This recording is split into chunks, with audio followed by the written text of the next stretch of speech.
to make ombre using alcohol inks.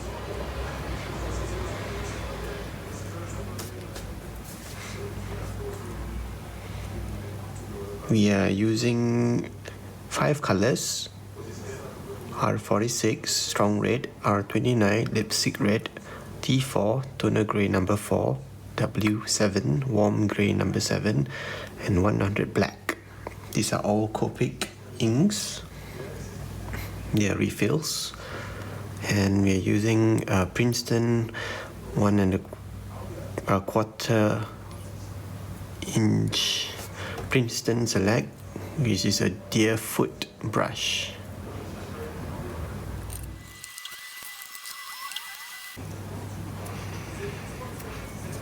So you want a brush doesn't have to be this brush, but your brush has to be thick. Short is good because you have to press it and create the textures.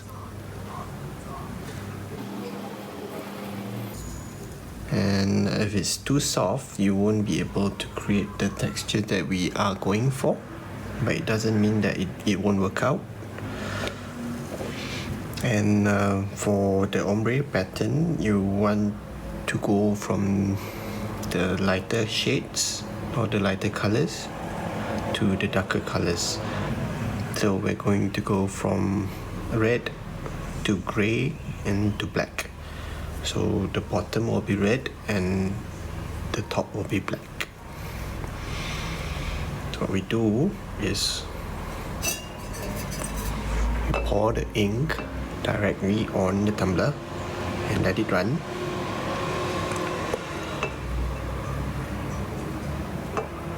And as it runs, you just dab it with your brush.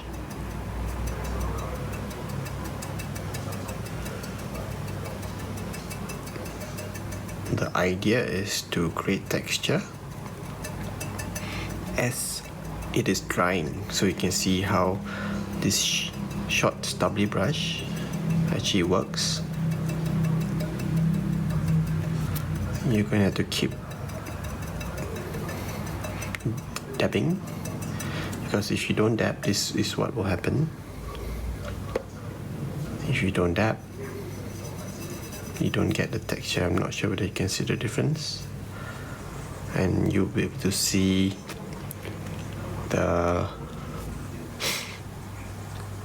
you're going to be able to see the scratch marks that you have done, the sanding marks that you have done. So yeah, that's not what we want. I'm just gonna scratch out and overlay that part in just to show you. So you can also see that you can layer up. The more layers you go for, the darker the color becomes. You can compare, this is 2 layers, this is 1 layer. You might not be able to see it so clearly on the screen, but there is texture being created. Just gonna do a second coat over this side here. You don't have to dab it perfectly evenly, because we do want a certain edge to it to give it a bit of character. It's okay if it runs.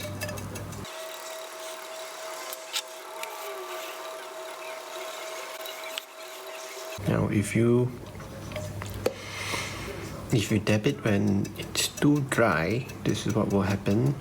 I'm going to show you in a while.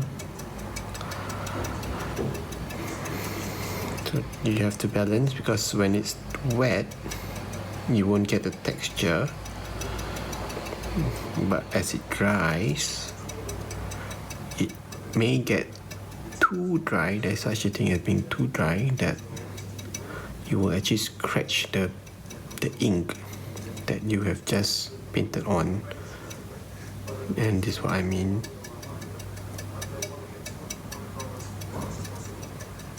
I'll show you in a while.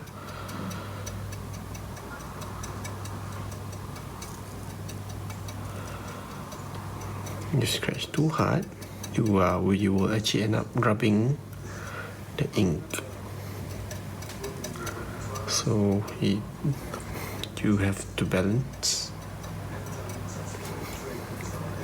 That's not what you want.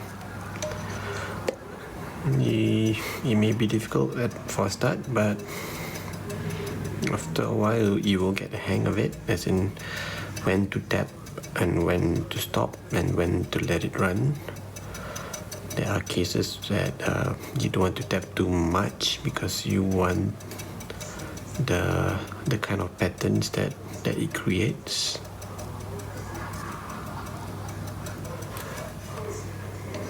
Whereas there may be times that you just want to have a very consistent pattern, because we are going for an ombre design here. So what I'm going for is just a consistent pattern around the circumference of this tumbler, rather than any fancy designs, because the variations in color, to me, they are good enough, interesting enough. But we'll see how it goes. I'm just aiming for a very red bottom end. From there we can see how we'll go upwards towards the grey portions, and that is actually the more interesting part of this video. Is it tedious? Yes.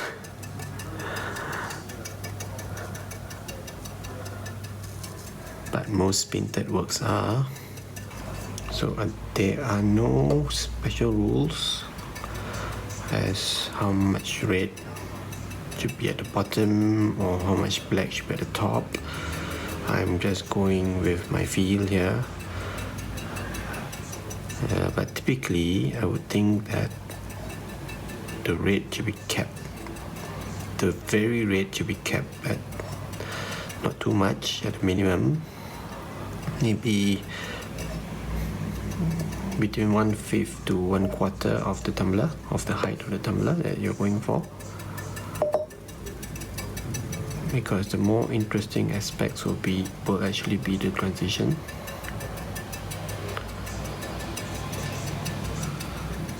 That's where the color will be more interesting. But you do need the ends to be a solid color to make that whole transition pop in the first place. Okay, I'm just trying, I think I'm good. Okay, don't be too bothered about the watermarks, I would say. Those things that look like watermarks, the drip marks, they make the color look very interesting for alcohol inks, and I think it should be there. So if you can see the texture that has been created, the inks will continue drying over time. They will be slightly darker than what you see it as now. And when you put your coating over the final colors, it will be a more vibrant red than what you see now. Okay, so we're going forward to the transition. So there are a few ways to go about doing the transition. There is you could either do what we've been doing, but make the color lighter. Okay, or a faster way could just be spreading the red around. That's what you see. You can add a bit more because there should be some remnants of red as it reaches the mid portion of the tumbler. That for strong red, I'm going to put in lipstick red, the R29. Again, these are Copic refill inks. You do not necessarily need to have one shade or more than one shade of red, but I find that if you mix different shades of reds together, even if they do look quite close apart, quite close in terms of appearance, you can see a little variation, and which makes the color a bit more interesting. Okay, what I'm going to do here is just go dab it at slightly where the earlier red has been painted. You can see I'm dabbing at new areas, and when my brush is still wet, I will touch a bit on the earlier shades of red that I did, and then I'll go back up to create the texture as it dries.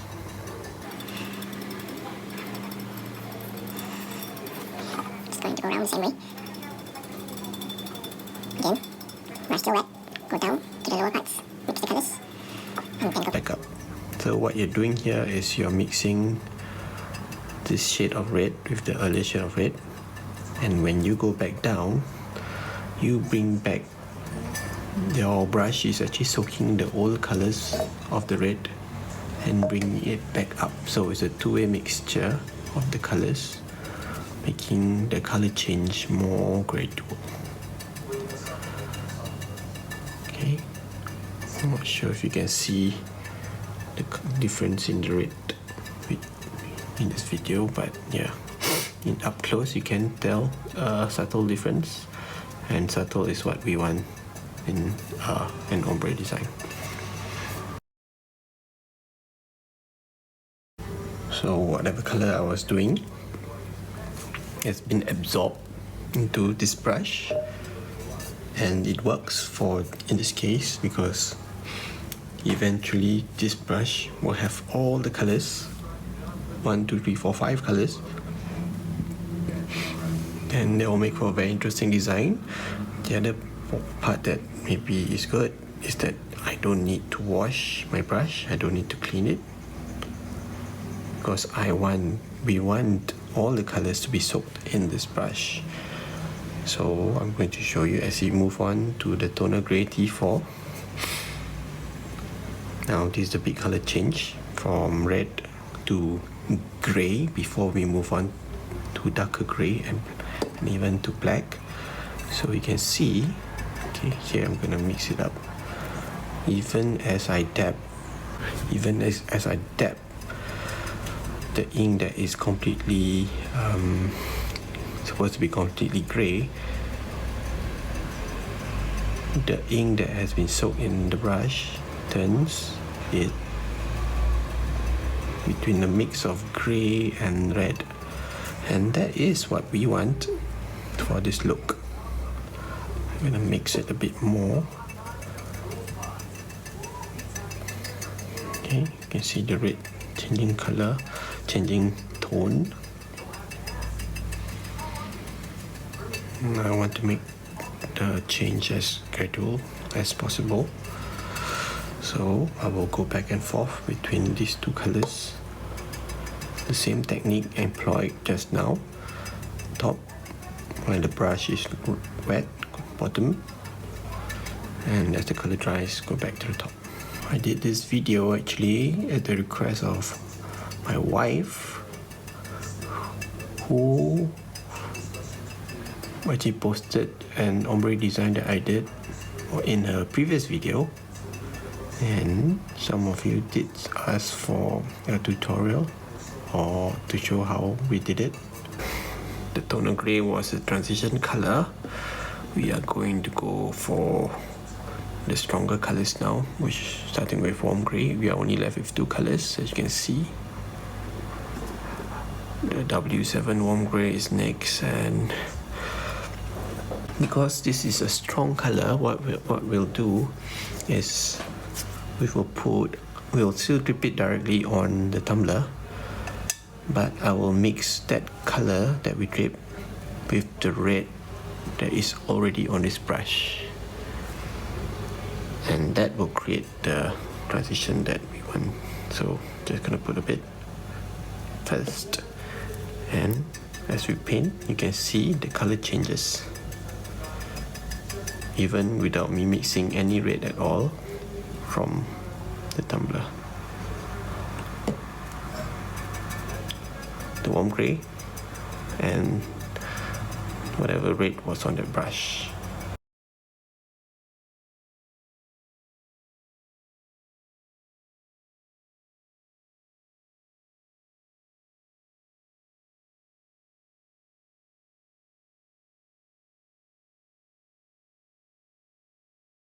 If you realize that your red on the brush is starting to run out, when it's still wet with ink, any sort of ink, just go back and dab a bit, tiny bit to the previous color. It will recharge it up a bit. So yeah.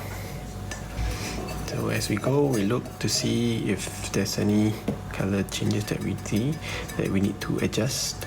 So here I noticed that the color change is too abrupt. I'm gonna go down a bit and even it out just a wee bit, and I'll do this by wetting the brush with ink. I don't dip the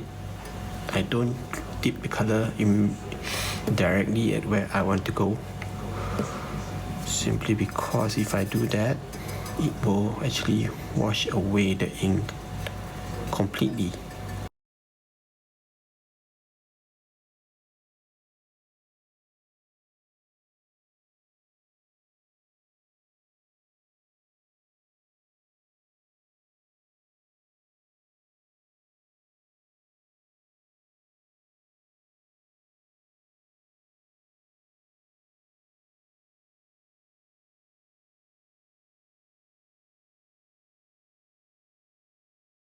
We are running out of red on the brush itself, which is good. This is what we want, and we want to be moving to a stretch of only grey.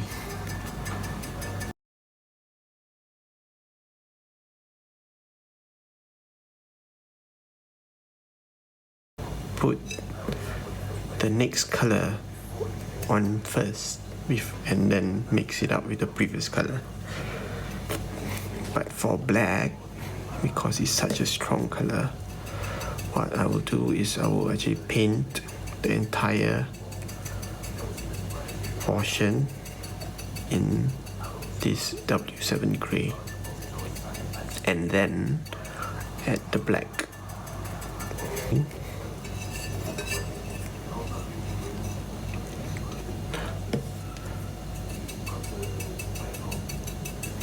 Okay, I'm gonna leave a very small bit at the top untouched to save it for the black.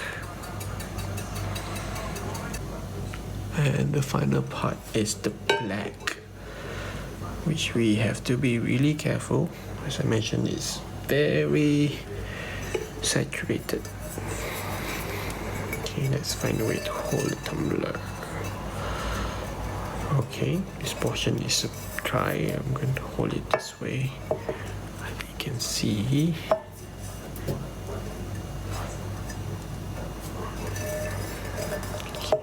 Okay, just a bit of black.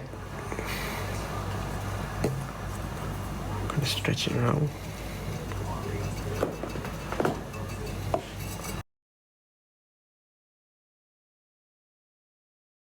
Go back to W7 to fill in the blanks, either in between, and I will use a brush which has traces of black to blend between the grey and the black.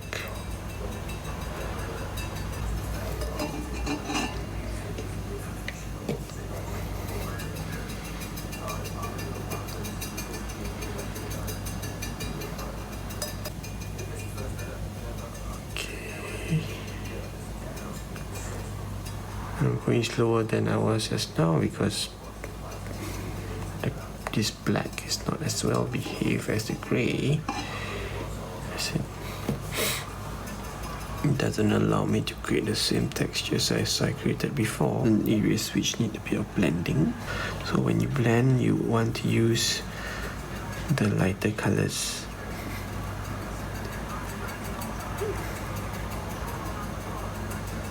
Rather than the darker colors. To give you a bit more room. Alcohol inks need to be sealed. What we use is a Rust-Oleum clear coat. If you don't seal, the colors will run